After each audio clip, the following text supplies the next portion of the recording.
Halo Tribuners, Anda sedang menyaksikan live update Top 10 bersama saya, Agung Laksono. Selama beberapa menit ke depan, kami akan menyajikan 10 informasi menarik yang tengah menjadi sorotan. Kita jelang live update Top 10 selengkapnya. Kita ke informasi pertama Tribuners. Setelah diprotes sejumlah pihak, Arteria Dahlan kini menyampaikan permohonan maaf kepada masyarakat Sunda. Sebelumnya Arteria mempersoalkan penggunaan bahasa Sunda saat rapat kerja berlangsung. Ia bahkan meminta agar Kepala Kejaksaan Tinggi Kejati yang berbahasa Sunda saat forum dipecat. Permintaan maaf itu disampaikan Arteria setelah memberikan klarifikasi kepada DPP PDI Perjuangan pada Kamis 20 Januari di Jakarta. Dalam kesempatan itu, Arteria meminta maaf kepada masyarakat Sunda atas pernyataannya beberapa waktu lalu. Tak lupa, ia mengucapkan terima kasih atas kritik dan masukan yang telah diberikan berbagai pihak. Belajar dari hal ini, Arteria berjanji akan lebih efektif dalam berkomunikasi. Selanjutnya, Arteria menyerahkan persoalan ini kepada pengurus partai. Dirinya mengaku siap menerima sanksi dari PDIP atas perkataannya itu. Seperti diberitakan sebelumnya, Arteria menyinggung seorang kepala kejaksaan tinggi yang berbicara memakai bahasa Sunda saat rapat. Hal tersebut dikatakan Arteria saat rapat kerja bersama Kejaksaan Agung di ruang rapat Komisi 3 DPR Kompleks Parlemen pada Senin 17 Januari. Anggota Komisi 3 DPR itu meminta Jaksa Agung ST Burhanuddin memecat Kepala Kejati tersebut. Sontak pernyataan tersebut menuai banyak kecaman dari sejumlah pihak, tak terkecuali dari Gubernur Jawa Barat Ridwan Kamil. Pria yang akrab disapa Emil itu menyayangkan ucapan Arteria yang dinilai menyinggung masyarakat Sunda. Seiring berjalannya waktu, masyarakat Sunda pun beramai-ramai melayangkan protes kepada Arteria. Bahkan mereka sampai memasang baliho yang bertuliskan Arteria musuh orang Sunda. Tak berhenti di situ, masyarakat juga melaporkan Arteria ke Polda Jawa Barat atas dugaan kebohongan publik dan pernyataan bersifat sara. Intinya saya mohon maaf dan kemudian pernyataan atau pertanyaan yang mungkin membuat gaduh ini murni dari saya pribadi selaku anggota DPR RI dalam menjalankan tugas-tugas pengawasan, tidak ada kaitan dengan fraksi atau dengan partai kami, dan pastinya tidak ada bermaksud untuk rasis atau merendahkan bahasa atau suku Sunda. Sebagai kader, saya ini kader yang baik, tegak lurus sama partai, dan tahu saya kader itu siap ditempatkan di mana saja dan tahu harus berbuat apa. Tentunya saya siap juga untuk menerima sanksi yang dihadirkan nantinya, yang diputuskan oleh DPP partai. Rapat Komisi 8 DPR RI dengan Kementerian Sosial pada Rabu 19 Januari sempat berlangsung panas. Dalam rapat tersebut, Sekretaris Jenderal Kemensos RI Hari Hikmat diminta keluar oleh pimpinan sidang. Hal ini terjadi buntut sindiran yang dilontarkan oleh Hari Hikmat di grup WhatsApp. Kejadian ini terlihat dalam siaran live streaming di kanal YouTube Komisi 8 DPR RI. Dalam rapat, Ketua Komisi 8 DPR RI Yandri Susanto meminta Hari Hikmat untuk tak mengikuti rapat. Komisi 8 disebut keberatan karena Hari sudah menyindir anggota fraksi Golkar Aceh Hasan Syadzili. Meski begitu, Aceh menyatakan bahwa pesan yang dikirimkan oleh Hari telah menyinggung seluruh anggota komisi. Peristiwa ini bermula ketika pihak Komisi 8 menanyakan kunjungan Mensos Tri Risma hari ini ke Jawa Barat. Pasalnya, kunjungan tersebut tidak diketahui oleh Komisi 8. Anggota dari fraksi PAN Muhammad Rizal pun lantas menyayangkan soal pola komunikasi yang buruk tersebut. Aceh Hasan kemudian menerangkan dalam grup WhatsApp tersebut Hari sempat meminta maaf. Namun tak berhenti sampai di situ, Hari juga mengiyakan bahwa pesan yang ditulis oleh Aceh sinis dan menyatakan politisi Golkar itu tak pernah datang ke acara Kemensos saat diundang. Aceh lantas meminta agar jajaran Kemensos memahami tugas Komisi 8 DPR RI sebagai pengawas dan juga mitra, bukan sebagai atasan maupun bawahan. Menanggapi perseteruan ini, Mensos Risma menyatakan permintaan maafnya. Risma bahkan sempat mengaku siap untuk duduk di bawah kursi Aceh dan meminta maaf. Hal ini pun dicegah oleh anggota Komisi 8 lainnya. Sementara itu, Hari Hikmat selaku Sekjen Kemensos menyampaikan permohonan maafnya dan kemudian keluar ruangan. Menteri, ini kita sudah hampir 1 jam membicarakan ini dan nadanya sama, Bu ya. Saya kira Pak Hari, Pak Sekjen, biar ini tidak berlarut-larut, kalau saya stop pasti semua interupsi lagi, Pak ya. Oleh karena itu, seizin Bu Menteri, mungkin Pak Sekjen untuk rapat kali ini meninggalkan ruang rapat dulu, Bu, biar kita bisa berlanjut. Silakan, atau ada komentar dari Bu Menteri? Bolehkah saya menjelaskan, Bapak Pimpinan? Jadi Bapak Ketua Komisi beserta Wakil Ketua Komisi 8 DPR RI dan para anggota Komisi 8 DPR RI yang saya hormati. Jadi saya selalu sebagai pimpinan, dan itu sering saya buktikan saat saya diturunkan menjadi wali kota, saya selalu sampaikan bahwa tidak ada salah kopral, yang adalah salah jenderal. Sayalah jenderalnya di Kementerian Sosial. Karena itu saya atas nama siapapun di Kementerian Sosial, Pak Sekjen, nanti saya minta juga Pak Sekjen minta maaf. Kalaupun memang harus Pak Sekjen keluar, tapi Pak Sekjen harus minta maaf. Saya juga minta maaf. Baik secara pribadi maupun unit, saya minta maaf. Karena saya berprinsip bahwa jenderalnya yang salah. Saya yang salah. Kalau ada tidak komunikasi tidak baik, sayalah yang salah. Saya mohon maaf yang sebesar-besarnya. Dengan cara apapun saya lakukan. Kalau memang saya harus berada di tempat Pak Aceh dan saya duduk di bawah, saya akan lakukan. Ini saya buktikan. Tidak usah, Bu Menteri, tidak usah, Bu Menteri. Jangan, Bu.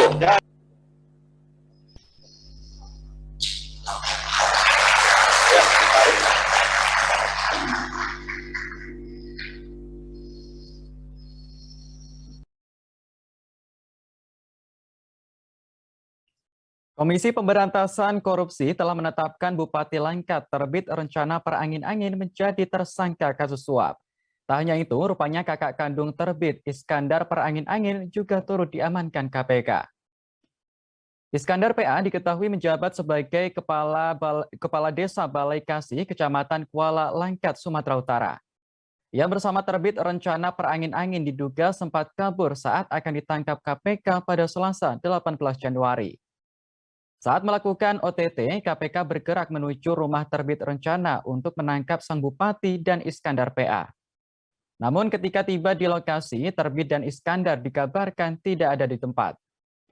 Kemudian tim KPK mendapatkan informasi bahwa terbit dan Iskandar sudah menyerahkan diri ke Polres Binjai pada Selasa pukul 15.45 waktu Indonesia Barat. Dalam operasi tangkap tangan ini, KPK turut mengamankan sejumlah pihak di Kabupaten Langkat. Di antaranya Marco Surya Abadi, Suhanda Citra, Isfi Syahfitra, dan Muara Perangin-angin. Mereka sudah ditetapkan menjadi tersangka terkait kasus dugaan suap barang dan jasa atas proyek di wilayah Langkat pada Kamis 20 Januari. Adapun peran masing-masing dari para tersangka yaitu Muara Perangin-angin yang merupakan pihak swasta atau kontraktor bertindak sebagai pemberi. Lalu terbit rencana perangin-angin Bupati Langkat periode 2019-2024 sebagai penerima. Kemudian kakak terbit yaitu Iskandar PA juga menjadi penerima suap. Sementara Marco Surya Abadi, Suhanda Citra, dan Isfi Syahfitra yang merupakan kontraktor juga menjadi penerima. Semua tersangka saat ini sudah ditahan di rutan KPK terhitung sejak Rabu 19 Januari selama 20 hari mendatang. Adapun barang bukti yang berhasil disita KPK yaitu uang tunai sebesar Rp786 juta. Kronologis kegiatan tangkap tangan ini yaitu semula sekitar pada hari Selasa 18 Januari 2022 di Kabupaten Langkat, Sumatera Utara, KPK mendapatkan informasi dari masyarakat terkait adanya dugaan penerimaan sejumlah uang oleh penyelenggara negara atau pihak yang mewakilinya, di mana diduga telah ada komunikasi dan kesepakatan sebelumnya yang akan diberikan oleh saudara MR. Tim KPK segera bergerak dan mengikuti beberapa pihak, diantaranya saudara MR yang melakukan penarikan sejumlah uang di salah satu bank daerah di Kabupaten Langkat, Sumatera Utara. Sedangkan saudara MSA, saudara SC, dan saudara IS sebagai perwakilan dari saudara ISK dan TRP menunggu di salah satu kedai kopi. Saudara MR kemudian menemui saudara MSA, saudara SC, dan saudara IS di kedai kopi tersebut dan langsung menyerahkan uang tunai. Tim KPK langsung melakukan penangkapan dan mengamankan saudara MR, MSA, SC, dan IS berikut uang ke Polres Binjai. Kemudian tim KPK menuju ke rumah kediaman pribadi saudara TRP untuk mengamankan TRP dan ISK.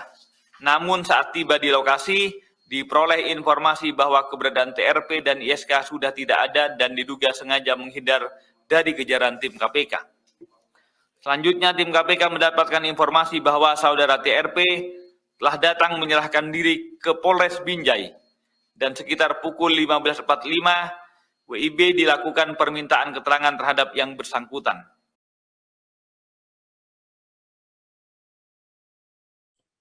Polisi telah berhasil menangkap dalang di balik pengeroyokan anggota TNI Angkatan Darat di Jakarta Utara beberapa waktu lalu.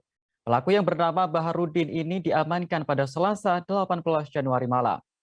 Diketahui pelaku yang merupakan seorang penjaga kapal ini bersembunyi di dermaga seusai membunuh korban. Kabar penangkapan itu dibenarkan oleh Kapolres Metro Jakarta Utara Kombes Pol Wibowo. Baharudin ditangkap saat sedang bekerja di dermaga Pelabuhan Muara Baru, Penjaringan, Jakarta Utara pada Selasa 18 Januari malam. Lokasi tersebut menjadi tempat persembunyian Baharudin sebelum akhirnya keberadaannya diketahui polisi. Wibowo mengatakan pelaku tidak melakukan perlawanan saat polisi membekuknya. Dari 8 pelaku, kini sudah 7 yang ditangkap, di mana 4 diantaranya sudah ditetapkan menjadi tersangka. Kejadian ini berawal ketika anggota TNI Angkatan Darat Pratu Sahdi sedang minum kopi di sebuah warung. Tiba-tiba para pelaku datang menanyakan daerah asal korban, namun tak dijawab oleh Sahdi. Lantaran merasa kesal, pelaku langsung memukul korban hingga perkelahian pun tak bisa dihindarkan. Wibowo menerangkan 1 dari 3 orang yang diamankan memiliki peran memiting Sahdi saat perkelahian. Menurut Wibowo, pelaku utama dalam kasus ini adalah Baharudin. Saat kejadian, Baharudin berperan memukul dan menikam Sahdi hingga akhirnya tewas. Setelah kejadian, Sahdi sempat dilarikan ke Rumah Sakit Atma Jaya Pluit, namun nyawanya tak bisa diselamatkan. Sementara 1 rekannya SM yang ikut menjadi korban kini masih dalam kondisi kritis. Saya sampaikan terkait dengan perkembangan kasus penganiayaan yang mengakibatkan rekan kita 1 orang TNI meninggal dunia dan 2 warga luka. Dapat kami sampaikan bahwa dari 8 orang yang ada di TKP, 7 orang sudah berhasil kita amankan. Ya. Kemudian dari hasil pemeriksaan, 4 orang sudah kita nyatakan sebagai pelaku dan 3 orang masih kita dalami dan masih kita periksa sebagai saksi. Ya. Adapun para pelaku ini yaitu B selaku pelaku utama yang melakukan penganiayaan menusuk korban rekan kita anggota TNI hingga meninggal dunia. Kemudian ada R yang kemarin sudah kita amankan lebih dahulu, itu sebagai pelaku yang membantu memegang tangan atau memiting korban meninggal dunia. Kemudian ada AS maupun A yang berperan membonceng para pelaku B dan R ya. Ini masih kita dalami lagi, jadi tinggal satu orang lagi dengan inisial J yang belum kita amankan, dan memang yang bersangkutan saat itu masih ada di TKP. Ini masih dalam pencarian oleh tim kita di lapangan. Demikian. Pelaku utama ini sempat melarikan diri atau kemana, Pak Kapolres? Mungkin bisa dijelaskan? Ya, setelah kejadian memang pelaku sempat mencoba untuk melarikan diri, namun demikian tadi malam berhasil kita amankan di daerah Muara Baru, dermaga pelabuhan Muara Baru ya. Itu rumah pelaku atau? Bukan, tempat kerjanya. Kalau barang buktinya? Barang bukti sementara masih kita cari ya. Masih dalam pencarian pihak, karena setelah melakukan penganiayaan, informasi pelaku ini membuang barang buktinya, dan ini masih kita cari di lapangan. B ini bekerja sebagai apa, Bang? Ya, B ini bekerja sebagai apa? dia apa namanya, penjaga kapal ya di dermaga, ya di dermaga, ya, di daerah Muara Baru. Pelaku ini ditangkap pada saat sedang ngapain, Pak?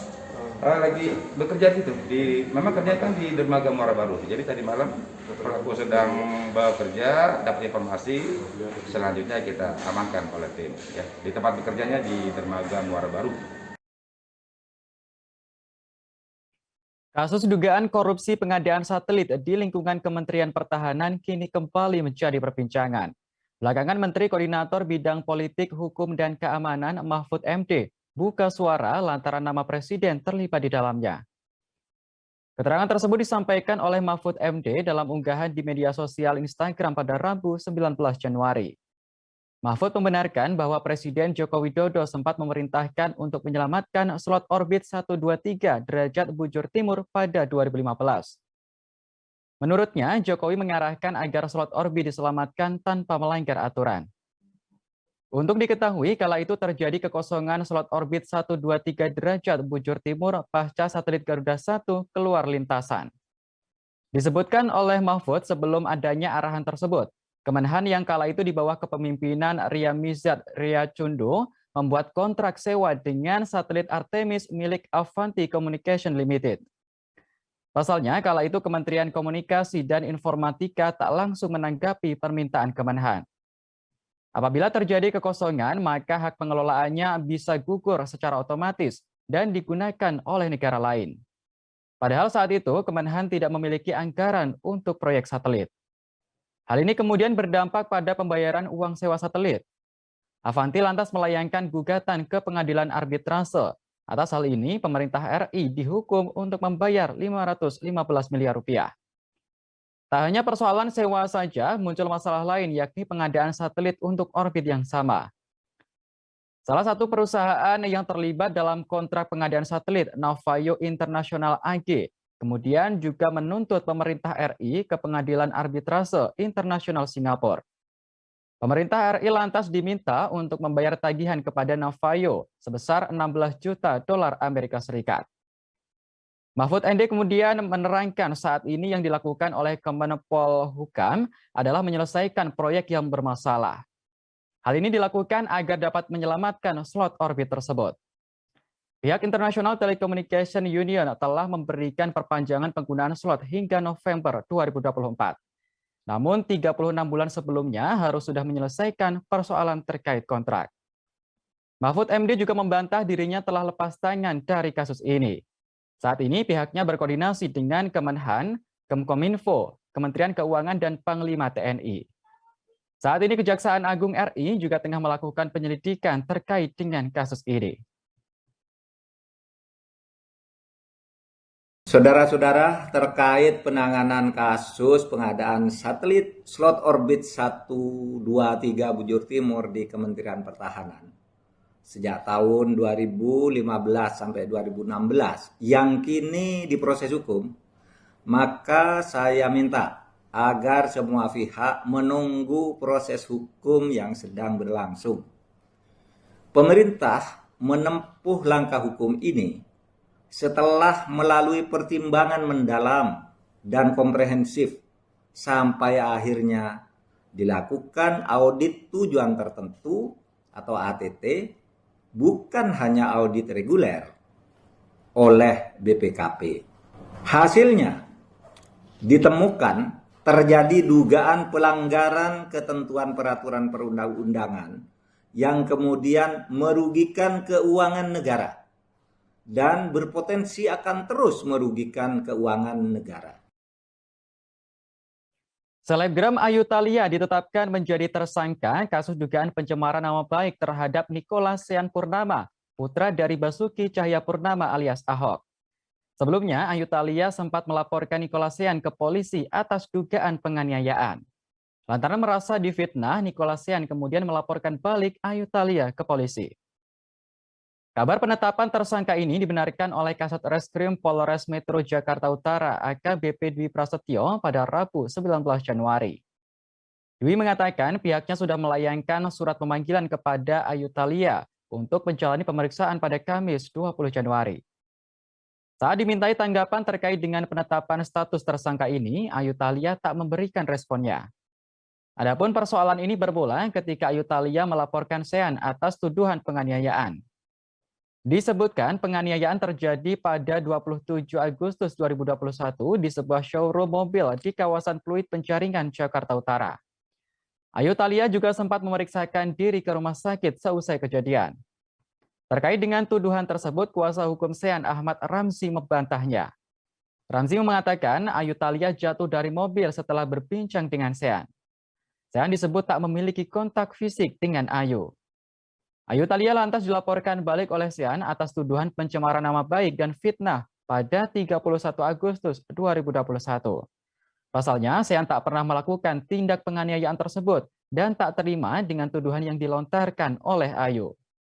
Hingga pada Desember 2021, polisi memutuskan untuk menghentikan penyelidikan atas kasus dugaan penganiayaan yang dilaporkan Ayu. Polisi tak menemukan bukti cukup kuat yang menyatakan Sean melakukan tindak penganiayaan. Namun di saat yang bersamaan, proses penyelidikan laporan Sean masih terus berjalan. Hingga akhirnya Ayu ditetapkan sebagai tersangka. Adapun pasal yang disangkakan kepada Ayu Thalia yakni pasal 310 dan 311 Kitab Undang-Undang Hukum Pidana.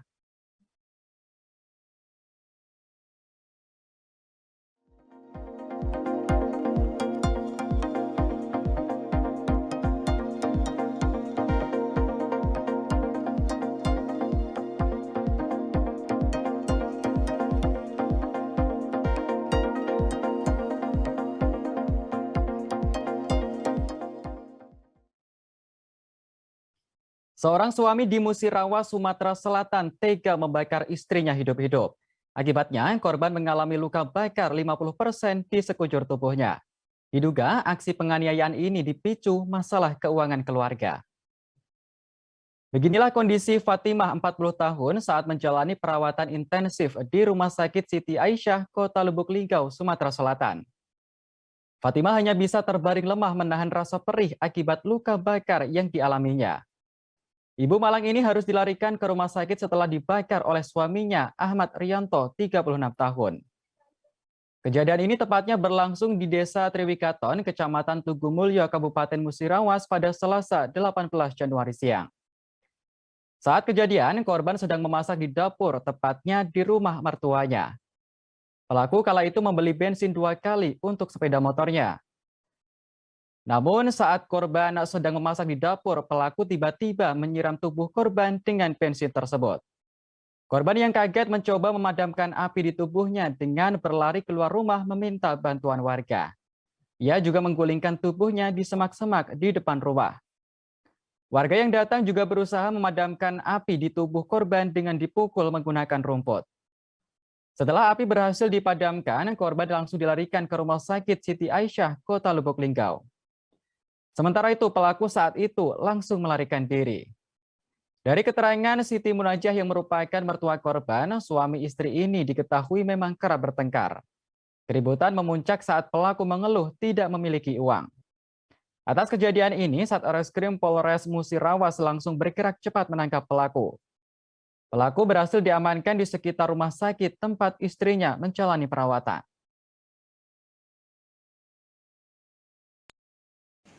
Kemarin?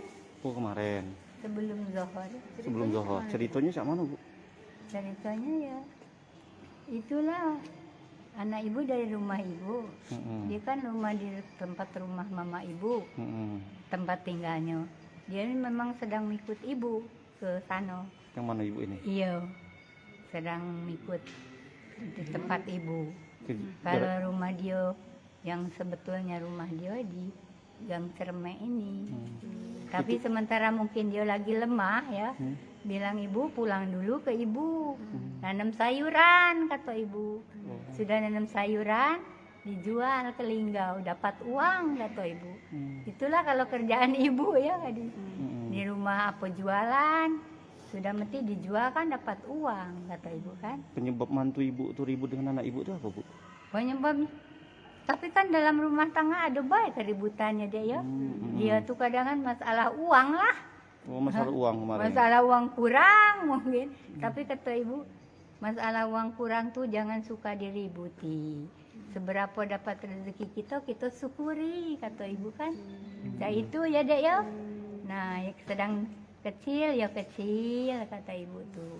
Ibu saya itu baik bilangnya kayak dua beranak tuh. Memang sering ribut ibu? Sering ya. Waktu kejadian ibu di mana? Iya di sana. Waktu apa? Waktu kejadian itu ibu lagi di mana? Waktu kejadian kan di tempat ibu. Belum lama ini viral keberadaan makam di Palu, Sulawesi Tengah yang bertuliskan nama tokoh animasi Upin dan Ipin. Banyak yang menduga cerita animasi yang ditayangkan selama ini berangkat dari kisah nyata. Menanggapi hal tersebut, pihak keluarga akhirnya buka suara. Makam Upin dan Ipin yang viral ini berada di pemakaman umum Uwefune, Kelurahan Layana Indah, Kecamatan Mantikulore. Setelah makam ini viral, banyak warga yang berbondong-bondong untuk melihatnya secara langsung. Pasalnya sempat beredar kabar bahwa cerita Upin dan Ipin yang selama ini ditayangkan berangkat dari kisah nyata. Kabar itu pun dikaitkan dengan keberadaan kedua makam tersebut. Limi Yadin selaku paman Upin dan Ipin akhirnya menanggapi kabar tersebut. Ia mengungkapkan bahwa keponakannya meninggal dunia saat masih berusia 1 tahun. Semasa hidup, kedua bocah ini belum memiliki nama hingga akhir hayatnya. Namun keduanya kemudian diberikan setelah dimakamkan beberapa tahun kemudian, tepatnya pada tahun 2000-an. Limi Yadin juga berujar bahwa kedua almarhum tidak lahir bersamaan. Saat wafat pun, sang kakak yakni Upin meninggal dunia terlebih dahulu. Upin wafat pada tahun 1995 karena mengidap penyakit di usianya yang belum genap 1 tahun. Kemudian adiknya yakni Ipin meninggal dunia pada 1996 karena mengidap penyakit yang sama dengan sang kakak. Sang paman juga menegaskan bahwa penamaan Upin dan Ipin tidak ada kaitannya dengan serial kartun asal Malaysia itu. Ini nama Upin Ipin ini sebenarnya ini diambil dari apa sebenarnya dari awalnya penamaan Upin Ipin ini? Waktu itu kita bakasi baik kuburan ini kan, semua yang basement ini ada kan lalu fan kartun. Ya. Nah, jadi kasih nama itu Upin Ipin. Tahun berapa waktu itu dinamakan ini? Bakasi baik tahun 2000, kalau tidak salah. Tahun 2000. 2000. Yang pertama keluar bicara kasih nama Upin Ipin itu dari siapa? Ada satu itu yang omnya juga, yang besar-besar itu. Nah, dia yang pertama kasih tahu nama Upin Ipin saja. Kasih. Ini memang kembar berarti nih, kembar. Kalau boleh tahu nama mamanya siapa? Nama Andi Lau, nama Andi Lau. Iya. Mamanya ini wafat tahun berapa? Tahu juga di atas itu kuburannya itu. Iya. Oh, siap. Ada juga di itu namanya juga di sini. Tapi ini tidak ada hubungannya dengan kartun Upin Ipin yang di Malaysia berarti. Tidak ada hubungan keluarga berarti. Tidak ada. Ini asli Kaili toh. Asli Kaili.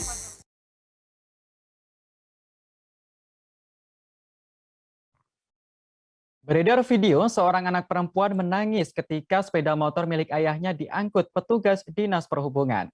Ia menangis histeris lantaran motor itu adalah kendaraan satu-satunya yang dipakai untuk pergi dan pulang sekolah.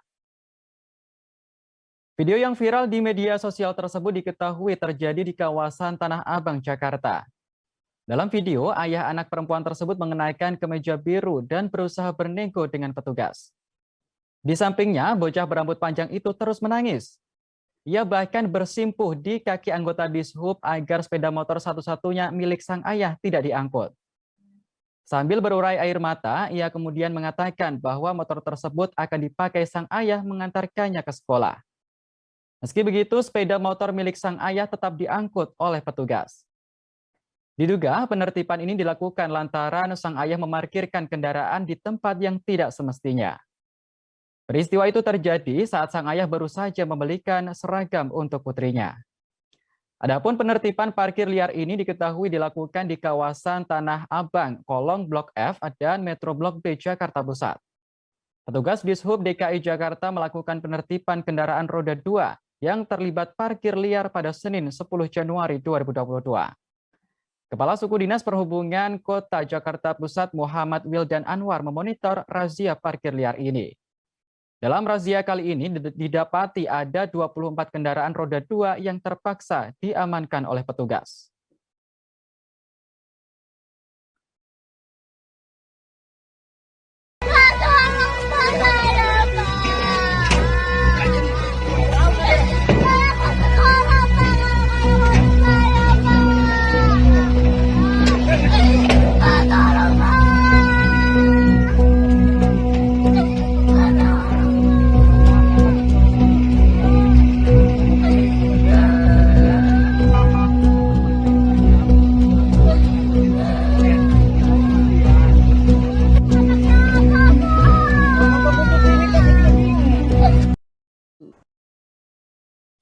Sebuah aksi lucu dilakukan oleh pengendara sepeda motor yang terkena razia polisi.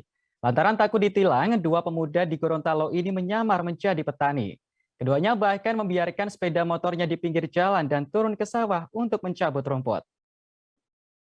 Video viral tersebut banyak dibagikan oleh akun Instagram, salah satu di antaranya adalah @andreli48 pada Selasa 18 Januari. Dalam postingan itu terekam dua pemuda yang sedang nyemplung ke sawah dan berpura-pura menggarap sawah yang tengah ditumbuhi padi. Narasi video menyebutkan kedua pemuda itu terkena razia Satlantas Polres Bone Bolango lantaran tak mengenakan helm. Seorang polisi lantas terlihat memegangi motor yang diduga milik dua pemuda tersebut. Petugas pun memanggil kedua pemuda itu guna ditindak lebih lanjut. Meski begitu, keduanya tak berhenti dan tetap berpura-pura menggarap sawah. Sontak, aksi tersebut mengundang gelak tawa para petugas yang berada di lokasi. Setelah video itu viral, satu dari dua pemuda dalam video tersebut akhirnya buka suara.